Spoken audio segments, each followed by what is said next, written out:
Okay, so let's start. शुक्लाम्बरधरं विष्णुं शशिवर्णं चतुर्भुजं प्रसन्नवदनं ध्यायेत् सर्वविघ्नोपशान्तये वक्रतुण्डमहाकाय सूर्यकोटिसमप्रभा निर्विघ्नं कुरु मे देव सर्वकार्येषु सर्वदा बुद्धिर्बलं यशोधैर्यमेर्भजत्वं मरोगताम् अजाड्यं वाक्पटुत्वं च हनुमत्स्मरणात् भवेत् सरस्वती नमस्तुभ्यं वरदे कामरूपिणी विद्यारम्भं करिष्यामि सिद्धिर्भवतु मे सदा पूज्याय राघवेन्द्राय सत्यधर्मरथाय च भजतां कल्पवृक्षाय नमतां कामधेनवे आपादमौलिपर्यन्तं गुरूणामाकृतिं स्मरेत् तेन विघ्नाः प्रणश्यन्ति सिद्ध्यन्ति च मनोरथाः श्रीगुरुभ्यो नमः.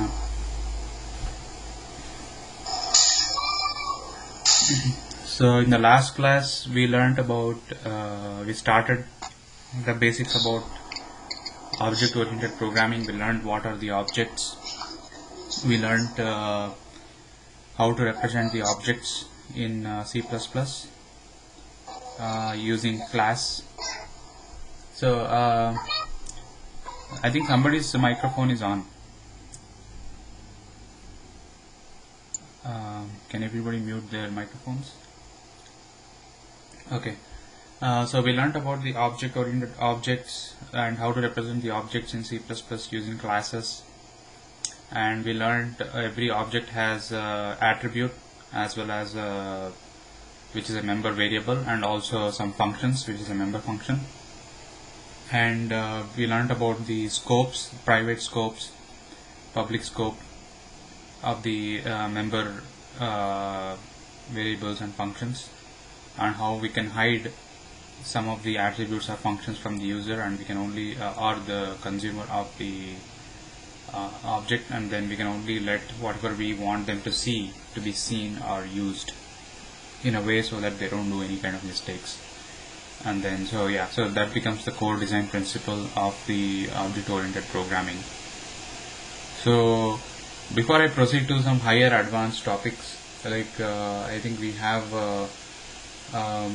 few more topics left in the object-oriented programming, like inheritance, friend classes, and then polymorphism. So before we go into those topics, I want you to understand a sense of how the object, the process and the program runs in memory, so that it becomes clear as to how the objects are manipulated and why they are manipulated. Even though, like, you say you own a car. Yeah, as a driver, I'm only supposed to drive the car, but it sometimes becomes important to understand a little bit of what happens under the hood, so that if the radiator gets hot, you might want to kind of you might want to cool it down, or you might want to drive it safely. So understanding a little bit under the hood helps you kind of know more about your car and drive your car in a better way. So keeping that in mind, I want to just give some very, very basic understanding of what happens in the memory, so that you will all understand when we speak of functions, static functions, pointers, and then memory allocation, dynamic memory, and those kind of things. It will also be useful going ahead, whether you learn Java, C#, and those kind of things.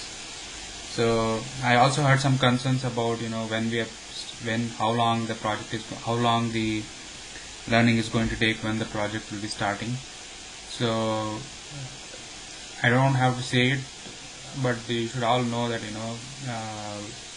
Acharya Chiran has a plan for all of you. So the project, there is another place where me, Ahir, and others are kind of creating a platform where you can all start coding there. But before we go into that, I wanted to grasp the basics of object-oriented programming and also some other concepts, and make your foundation strong before we kind of move on to projects, to take on the project. So I hope people should not have any doubts regarding that. So you're here to kind of focus on learning and getting the concepts. So let's focus on getting a strong understanding of object-oriented programming. so that will help you in whatever projects you work on and whatever language you learn. So any concerns before I start?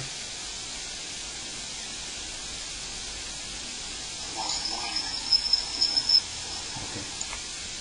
So let's take an example function.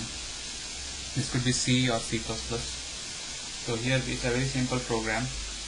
We have you can see there are two global variables. One is called global initialized, and we are initialized to 21, and we have one more global uninitialized, which does not be initialized to any value. And we have a function, and in the function we have a pointer p, which will point to a memory allocated for an integer.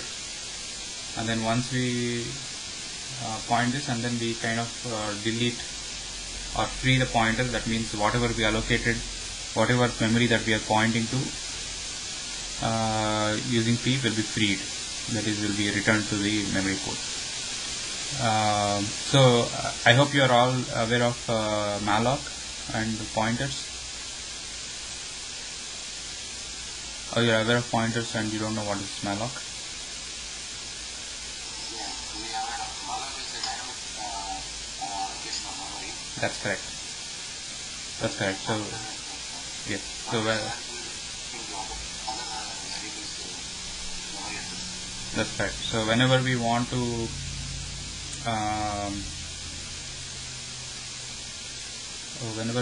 kind of get memory as and when we want, so we use dynamic memory allocation. So yeah, you're correct. And then we have a main function that calls into this function. So this is a very simple program, but what will be interesting is to understand how it is loaded into memory and how the program executes. So first thing is there is a memory block called text segment. This is a read-only memory. You cannot modify this. So this is where your program loads. Say you compile this program into test.exe. This is where the exe resides, in the text segment. So basically this exe contains instructions as to, like, if you have a if condition, while condition, those kind of instructions will be in the test.exe, which will also contain your functions, what your function is supposed to do. The logic of the function will be in the executable, and all other variables, whatever you have declared and all these things. This is only read-only data for the machine to kind of start executing, to know where to start. So as we know, the first place it starts, before even it calls into program, it needs to load the global variables, right? Because before you start functioning, you need to initialize all the global variables. So what it first does, so this is just showing that your program is compiled into test.exe. So next we have a memory block just above the text segment, which will contain all the initialized variables, like a global initialized variables, not the automatic variables inside the function. So this means that global initialized with value 21 goes into this place. So what this means is global variables reside in memory until the process is running. That means they won't be destroyed. They will just remain in memory. At any point of time, in any function, you can get the global variable. It will always be there. So similarly, there is another block for all uninitialized variables. So what the machine does is, in this, it will zero out all the values. It will set all the values of this memory to 0, and it will and all the uninitialized variables are stored here. So this global uninitialized, what you have declared, goes here, and its value will be 0. You don't have to generally, if you have auto variables inside the function, it will have some junk value. But here the global variables or static variables will be zeroed out. So it will automatically be initialized to 0 for you. So any questions so far?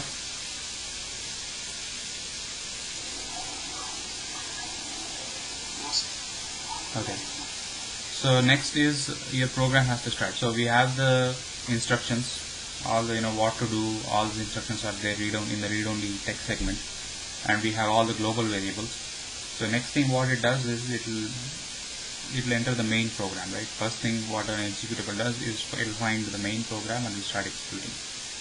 So for that we have this huge memory. This is mainly used for runtime stuff. So this is again divided into two parts. First thing is we have stack that starts from the top, and your main function is first allocated here. Basically what happens is the function doesn't reside in this memory, but all the variables required for the function. Suppose you have declared any variable inside main function, so all those things will go inside the stack, and then your function will have pointer to this particular stack. The function in the text segment will know which memory to access, and then when the instruction starts, it will start accessing the variables, and then you start working on that based on whatever the instruction you have given. So now what happens is the main function calls into a function called function. So another block of memory is kind of reserved for function.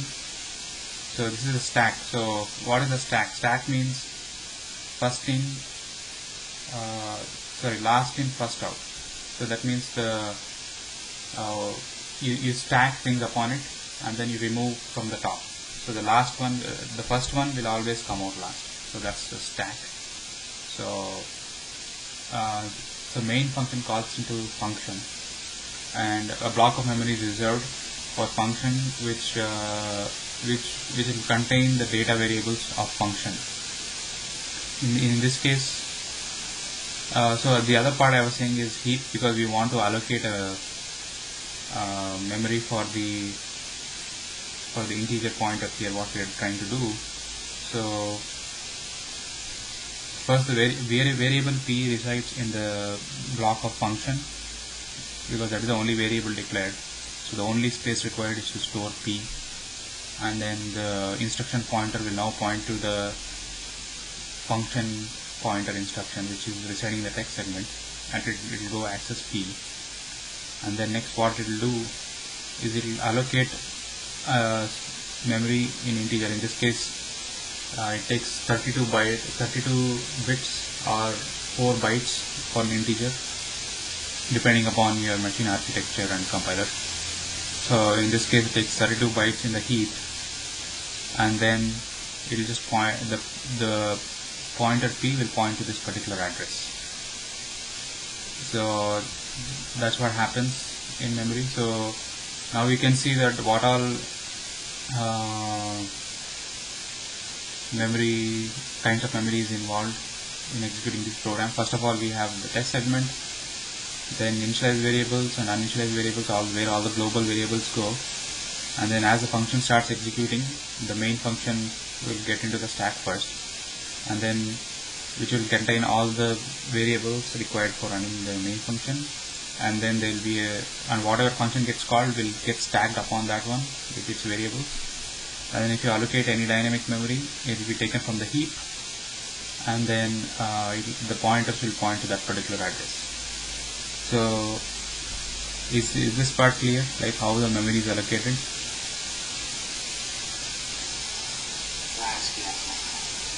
Okay, so next what happens is we are freeing p. When we say free p, the whatever we took from the heap will get returned, right? And then after that we exit from the function.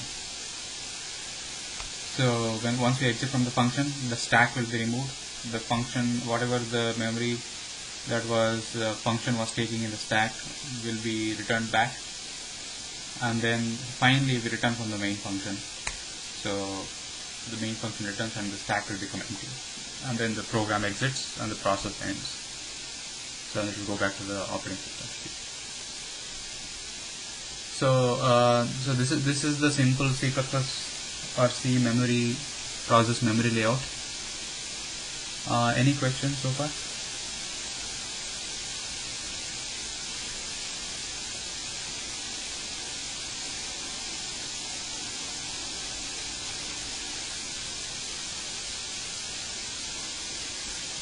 So can we go to the next topic?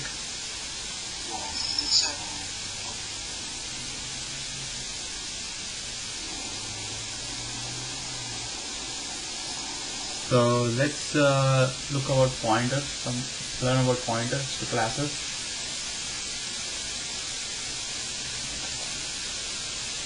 Just like you had pointers to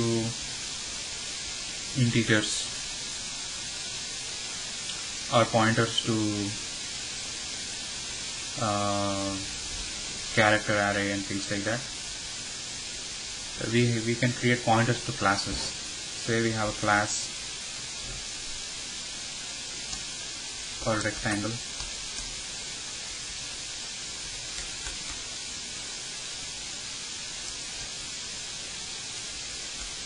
Which has width and height.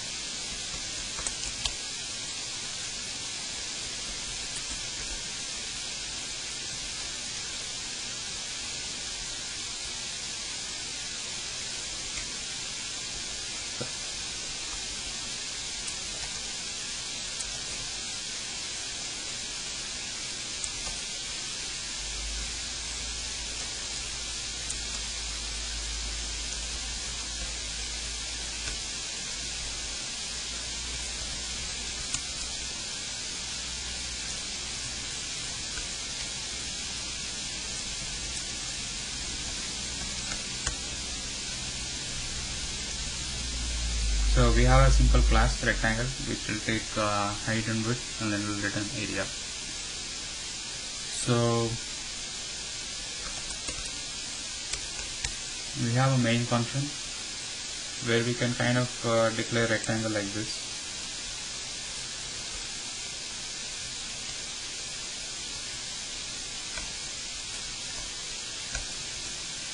Right. So rect1 is an object created. This object is created. Can somebody tell me where this object gets created? In which part of the memory?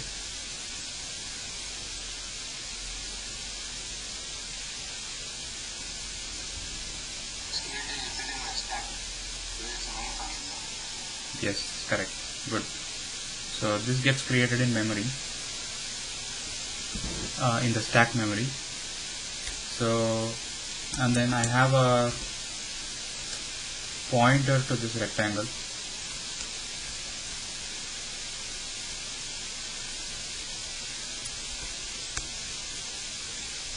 Right. Let's see if it builds properly.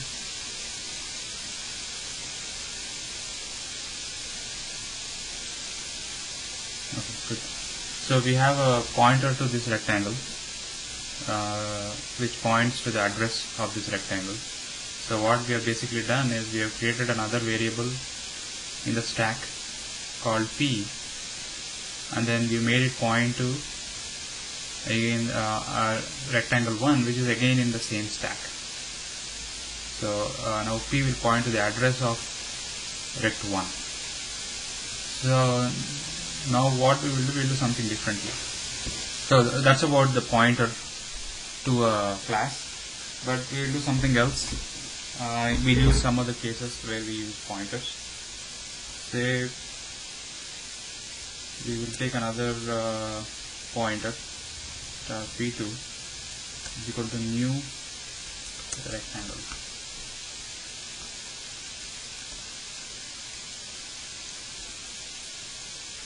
Okay, so in C++ there is a keyword called new. So otherwise what we had to do was, in the C world, what we do is generally this. We will say rectangle star p2 is equal to malloc size of rectangle.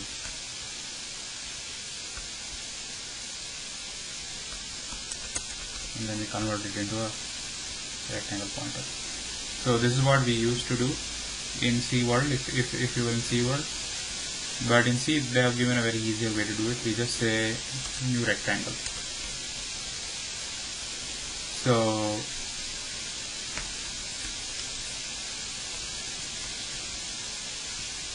instead of all those things, just a new rectangle.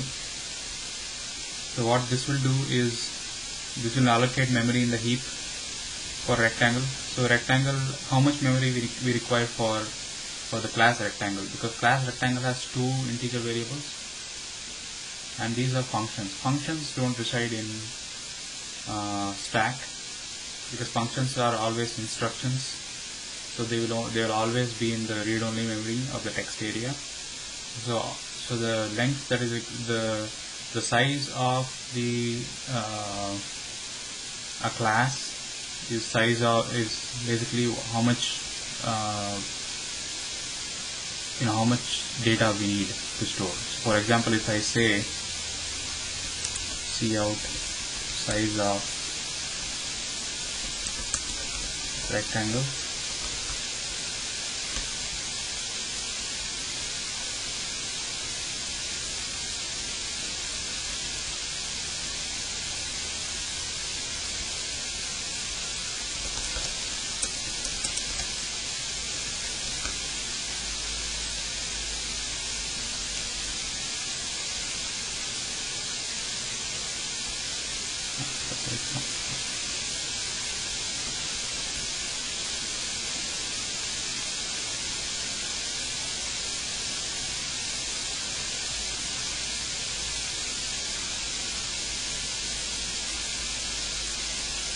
so you can see the size for the rectangle object is just 8 bytes, because 4 bytes, that is 32 bits for W and 4 bytes for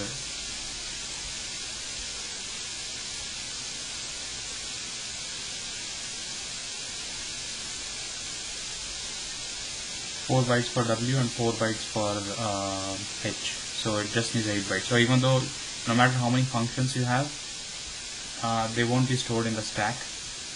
They'll only be stored in the instructions, because those are instructions. So there's nothing to read write about functions. It's only the instructions, so they'll be stored in the text area. So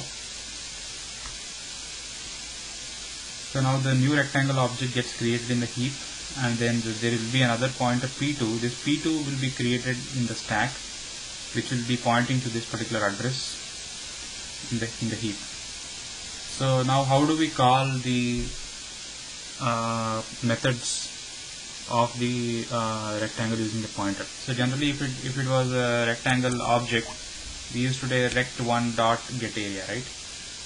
So this will give you the area of the rectangle. So instead of this, in C++, for a pointer, what you have to do is you have to say P, this is the convention, dash and arrow mark, get area. So this is the convention that you have to use to call the methods pointed by a pointer to a class.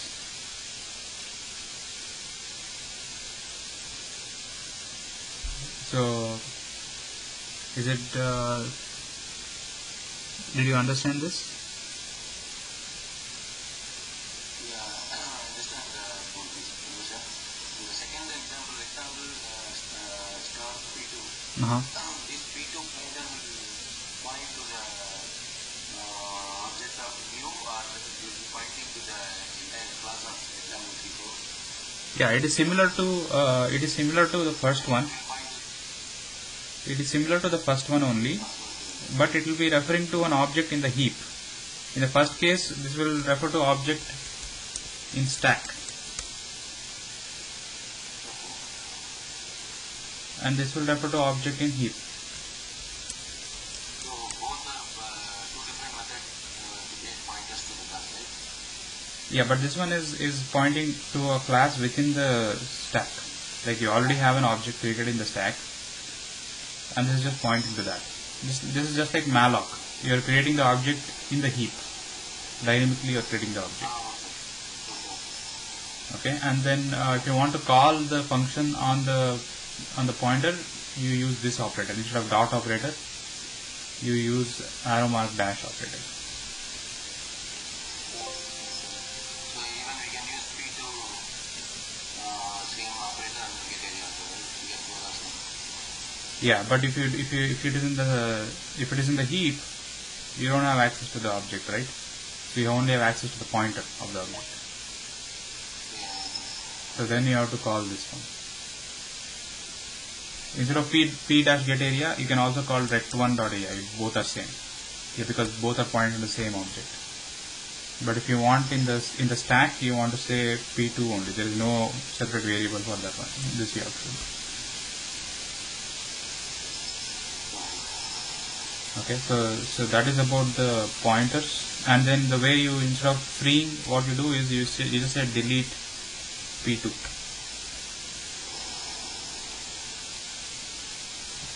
Delete p2 will just free the area from the heap. This delete is to free the malloc. Yes, that's correct. Yeah. So instead of free, they call it as delete.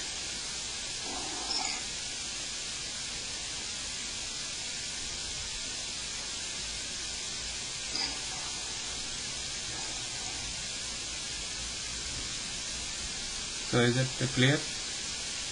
Just give me a minute. I'll just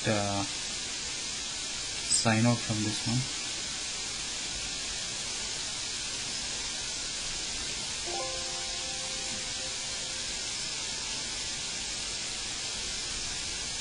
Okay. Sorry about the distraction. So that is about the pointers to the classes and how to use pointers, like how do you call the methods on the classes. So again, if you have a variable called int public variable, so the way you call it is you will say p2 dash public variable. So just like dot, instead of dot you just use the dash greater than.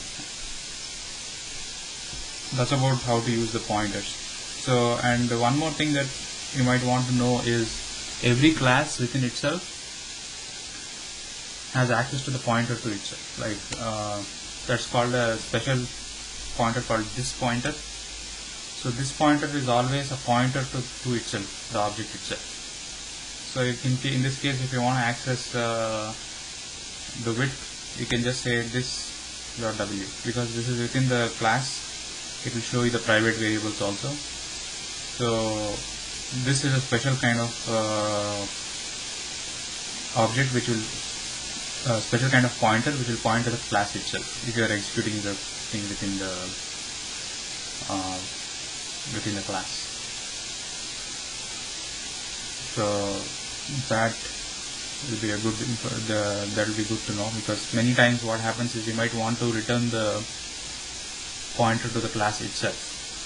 For example, I'll give you one example where this is not a complete example, this is not a proper example, but still, you'll get an idea like when you might want to use this pointer. So you have a rectangle, and then you have a function called which returns a pointer to a rectangle, and it says bigger. So what this will do is it will take another pointer to another rectangle, and then it will calculate which one is the bigger, whether the current object is bigger or the passed in rectangle is bigger, and then it will return whichever is the biggest rectangle. So here what it will do is it will say if r dot get area is greater than get area, then it will return r, else return this. So what this is doing is this is taking a rectangle pointer as input, and then it will check whose area is greater, and then it will return the pointer of the class which is of the greater area. So for example, if I have something like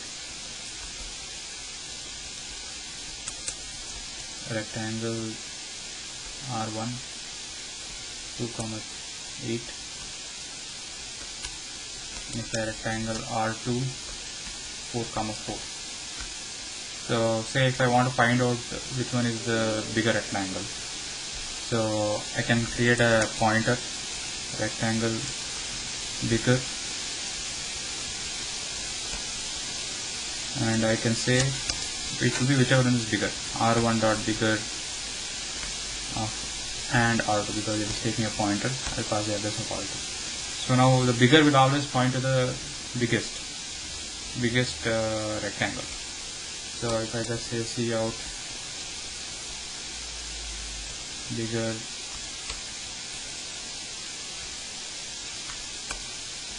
get area, so I will always see whichever is the bigger, I will see the area of that one in this case. So for example, if I run this, so I should see 2 and 8 both are 16, so I'll just make one as bigger.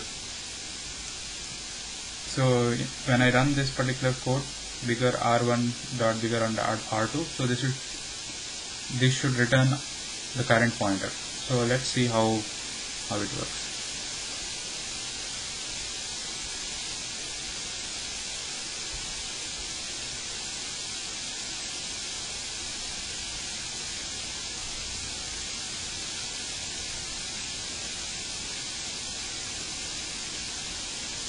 So we create two objects, R1 and R2, and then we call R1 dot bigger.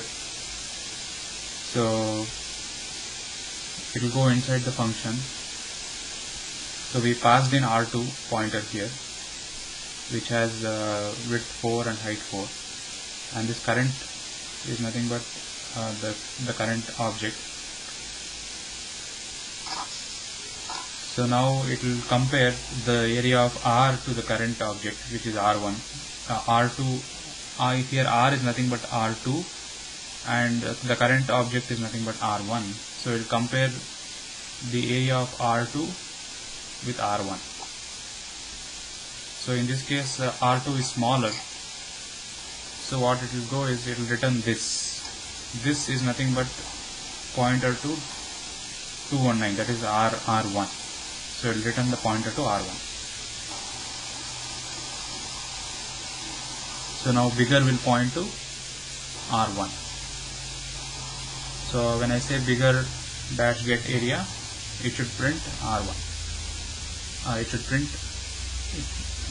18. So that's what we have seen, 18. So that's how you can use these pointers. Like there is some kind of operator overloading, which we can cover later, but yeah, in such cases this pointer becomes very useful. And also in some places where it can get useful is, like say you have the same value, you say you take W and H here, right? So but if you say W equal to W, H is equal to H, the compiler doesn't know which one you are referring to, whether you are referring to the class variable W or the W or H here. So in this case, if you don't specify anything, it will think that you are referring to the arguments that you are passing, W and H. So if you want to refer to the class variable, you can say this dot W equal to W,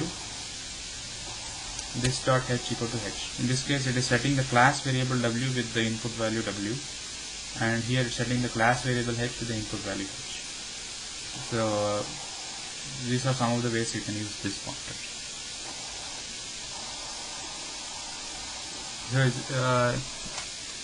did you understand this pointer concept?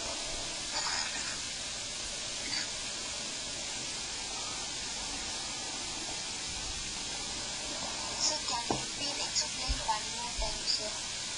Okay. So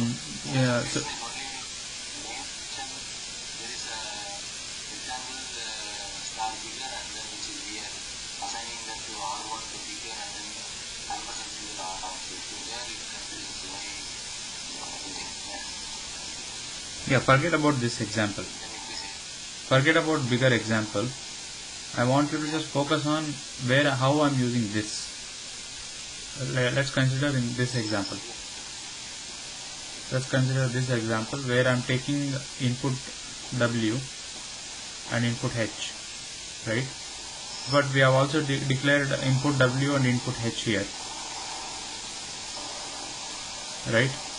So I'll come to the bigger example, but in this one, this W refers, if you just say W inside inside this function, it will refer to the input W and not the class variable W. So, but what C++ does is it gives you a special pointer called this. This pointer will always point to the current object on which the function is executing.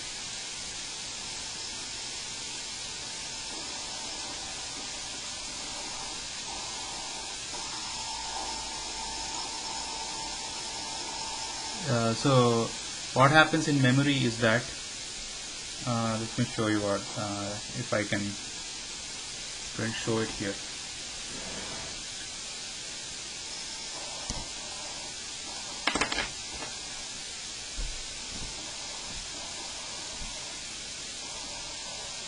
So here you have the text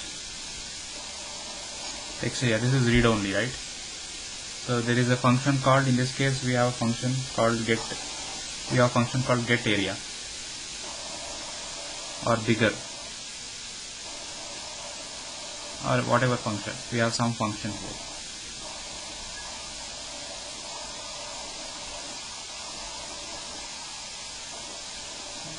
So in that function, what happens is, if this is a global function, if it is just any function like func, that is like a main function, so this doesn't have any access to this will not have access to any of the pointers, because this is just an instruction. This will get pointed to the stack on which it is executing, because this is the stack.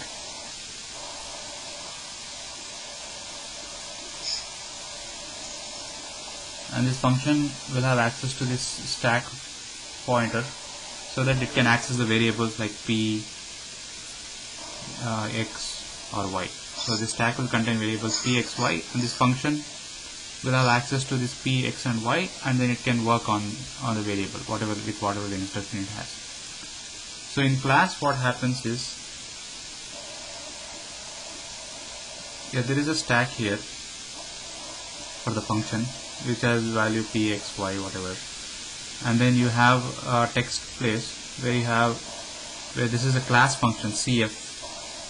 So this not only has access to the stack where it is executing, but it will also have access to this pointer or the pointer to the class object. Say there is a heap. In the heap there is a rectangle object. So this will have access to this also. This is a class function because it needs to work on the object, right? If it wants the value of w, it needs to know where to go and fetch w. So it will have access to the class object. So that is nothing but this pointer. So whenever in the function, this function, if I say this, it will give me the address of the object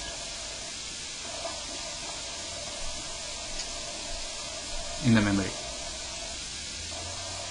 because the function itself is common to all objects, right? Because the instruction is same for say if I have a class called rectangle, so whether I have rect1, r1, r2, r3, whatever, so this will have the same function. This will point to the same function, but what will change is the pointer. This pointer will change. This pointer will always point to the object in question.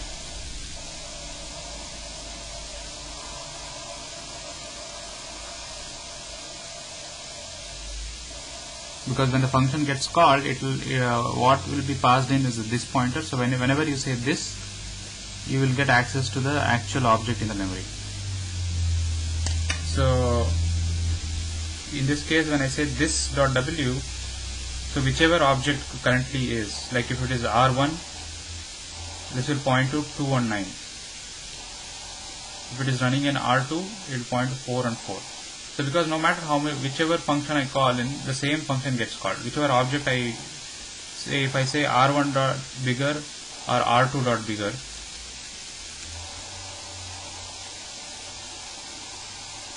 I can pass in whatever I want, right? I can pass in R1, R2, whatever. So both of this same function will get called.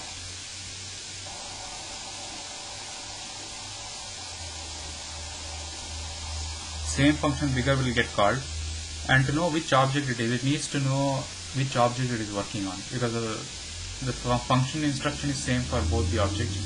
Just to know which object it is working on, there is a pointer called this. This will always point to in memory which object it is working for. That is this pointer. So that's why when I say this of w, it will go to the object in memory for R1. Say this object was running for R1, it will go to the memory in R1, and then it will get an offset value for w. W will be in the first byte, and h will be in the 5th byte. So I can explain it again, but did you get it?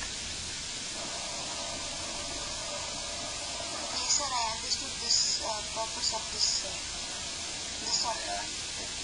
Yeah. So because the function is same, right? Because the function resides in the instruction in the text segment.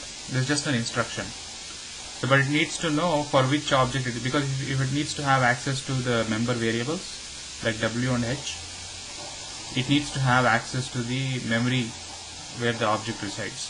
So this pointer will give you the memory address of the particular object. So that is about this pointer. So next, so did you deal with the static variables in C?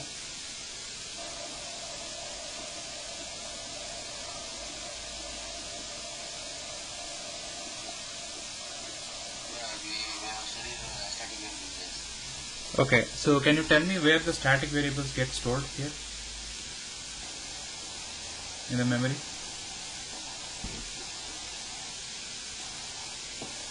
Static variables, I think directly it should be from heap. It should be heap. Why? Because it doesn't come under any function. So yeah, heap is only for dynamic memory, but static is not dynamic memory, right? So before the function executes, it already knows what all static or global variables exist, because they don't die.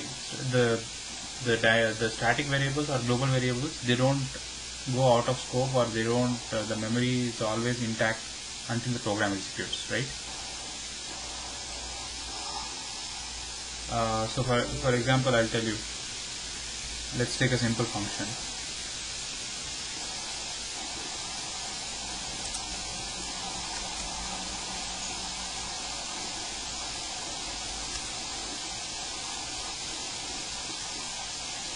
So if I have a static int C, and whenever I call the function, I'll increment C, right?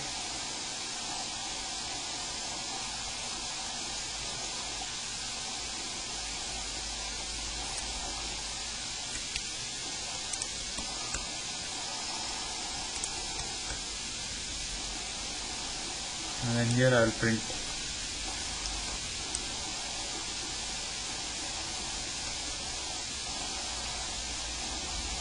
So say if this was not static, right?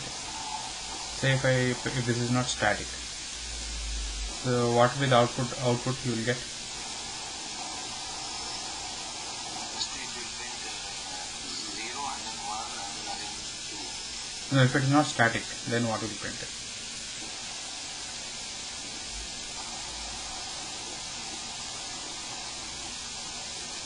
Because if it is not static, where does it reside? If it is not static, where does C reside in the memory?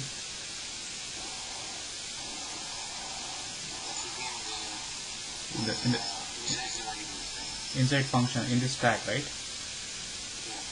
So what happens when the function exits?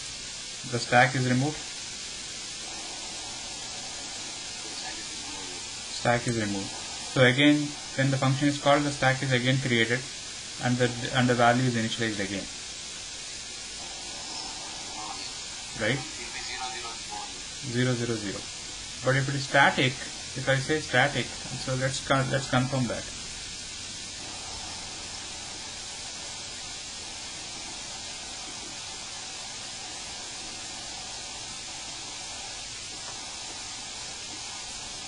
So as you said, it's 0, 0, 0. So but if I make it static,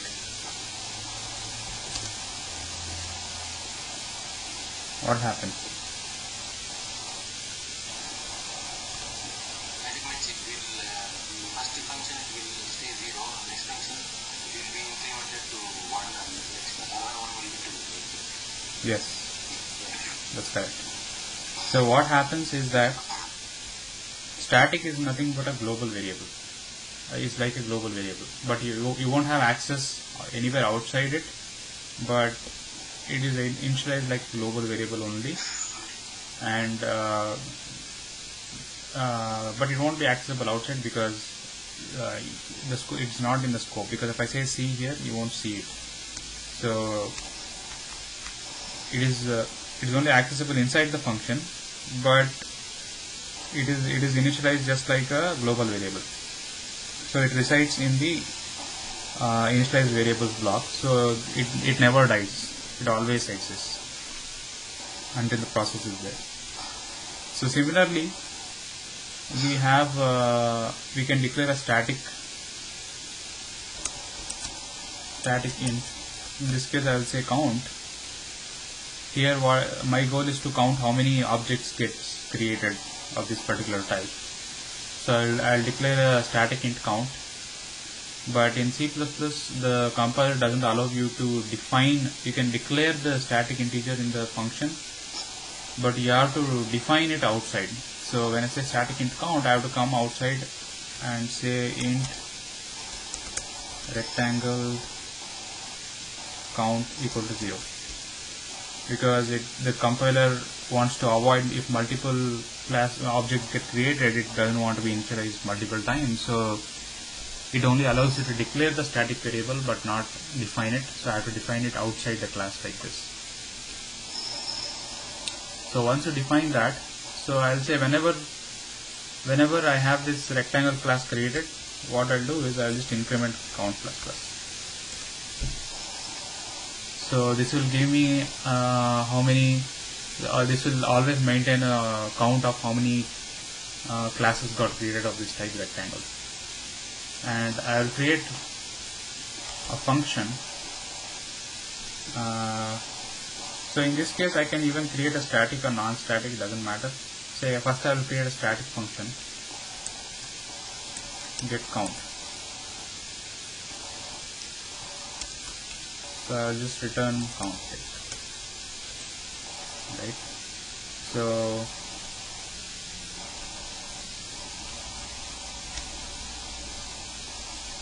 just as before, I will create two objects of type rectangle, right?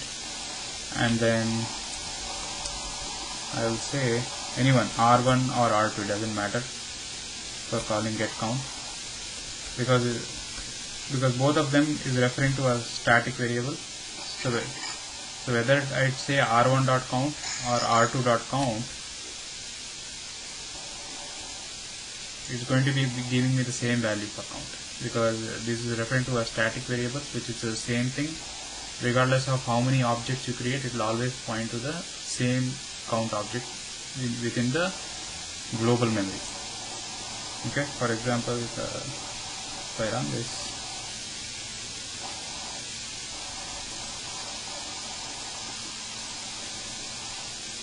you can see both are returning 2, saying that there are 2 objects of type rectangle, or it got 2 objects got created of type rectangle.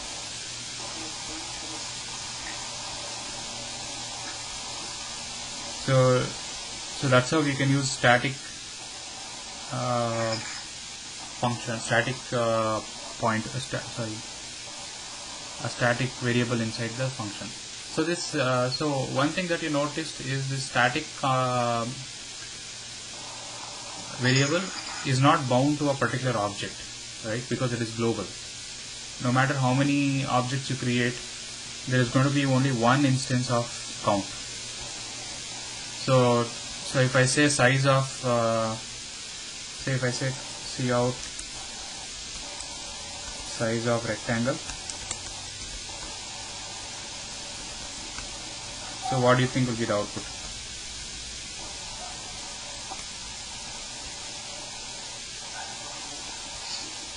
So you see in the rectangle, last time we had output the size of rectangle as 8, right? Because it has 2 integer variables with 4 bytes each. So now I added a static integer. So what do you think will be the size of the rectangle?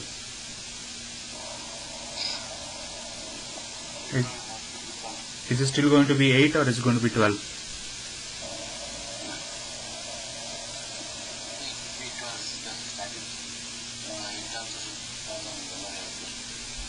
So let's see what happens.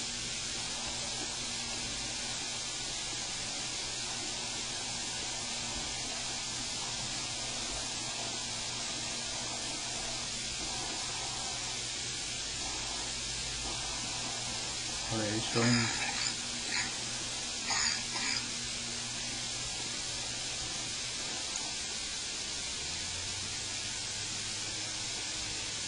Okay, that is because I have this variable.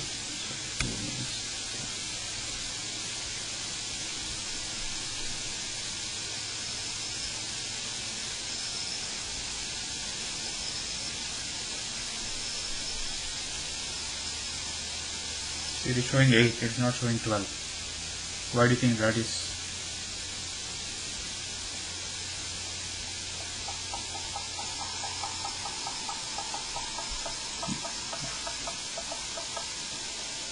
Because the count here, even though it's defined within the class, because it is static, it is not bound to any within the it is not bound to an object.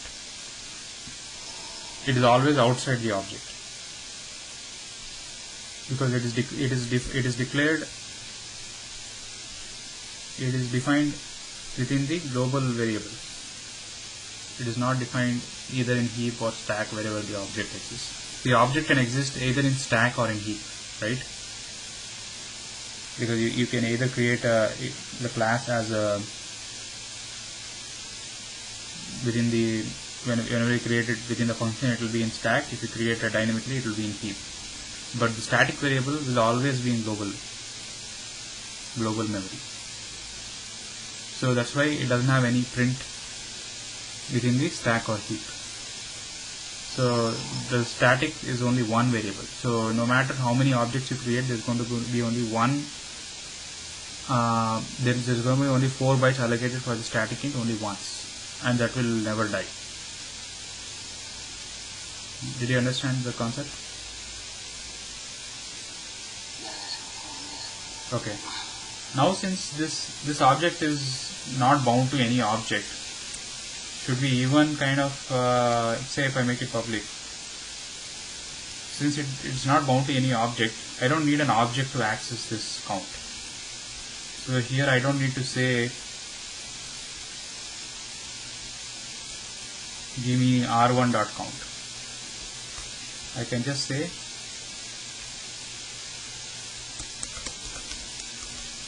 rectangle count. You can see previously we were not able to access the variables with the class name, right? We need an object to access the values of the classes. Now since count is a static variable, I don't need an object to access these static variables. I can very well just read it without even having to actually create the object, because it always exists. See, the value is still there.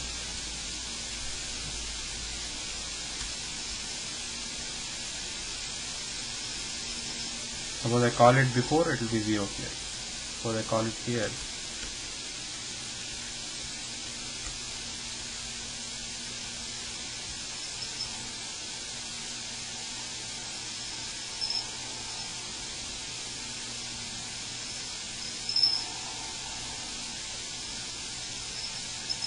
It will be 0.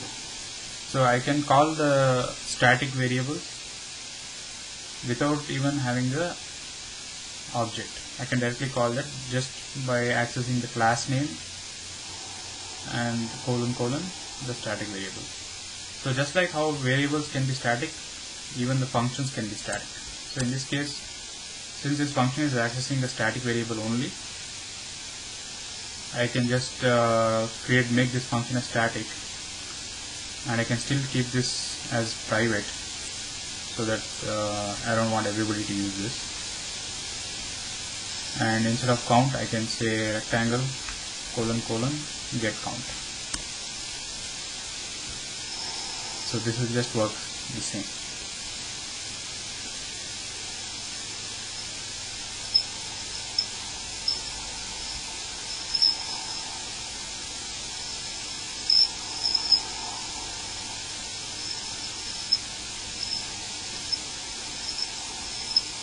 So you can see that I was able to call the function and it will do it. So that is about the static variables and functions, where the static here the function is always they are not belonging to any class anyway. But what happens in static is it doesn't have access to this pointer, because static class is meant to be called without even an object like this rectangle colon get count. It will not have access to this pointer. So what does it mean it doesn't have access to this pointer? That means I cannot refer to these W and H, because W and H are not static variables. Those are all member variables. So since I don't have access to this variable, so I cannot access W and H here. So if I say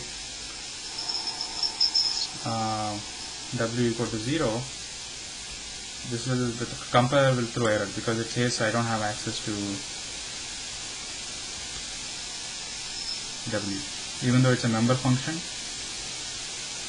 See, illegal reference to non-static member W. That means a static function can only refer to other static variables or call other static functions. It can never call a static function, a member function or a member variable which is not static. That is because we know why, because it doesn't have access to this pointer, and we will be able to call this even without an object. So since count is a static object, static member, that means it resides in global memory even without the object, so we can call that particular thing. So that is about the static members for the class. So any question so far?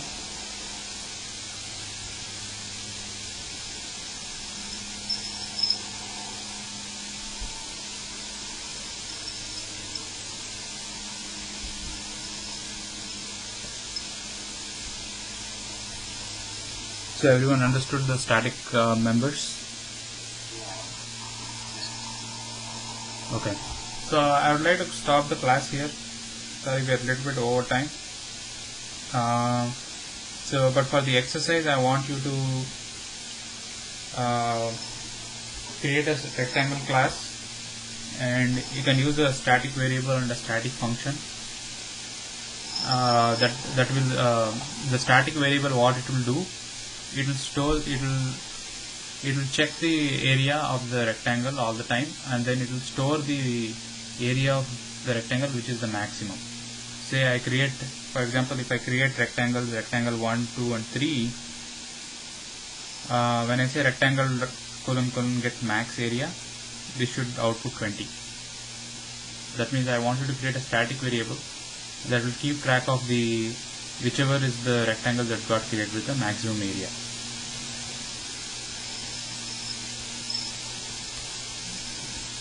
Is the exercise clear?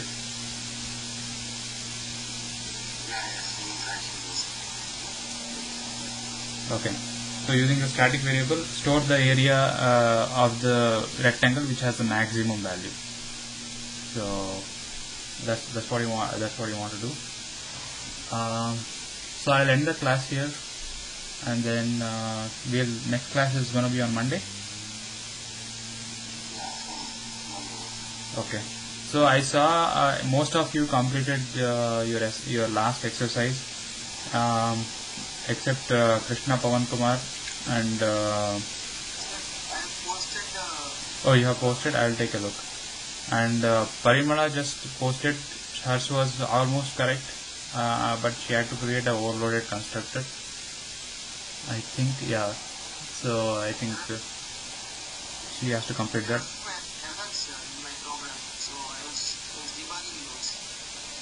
Okay, there was some error. I'll take a look after some time. Okay. So please continue with your exercises. Please get used to the classes, constructors. So yeah. So in the next class, we will see some advanced concepts in object-oriented program like inheritance and other things. Okay. Okay, sir. Okay. This is not Namaskar. Thank you. Good night. Thank you, sir. Thank you.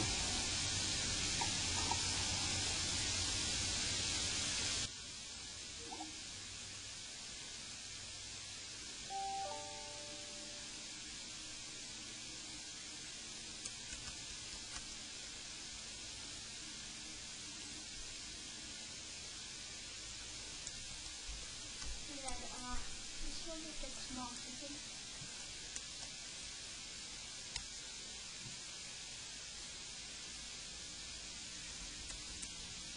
Mommy has forgotten her mobile. It's here.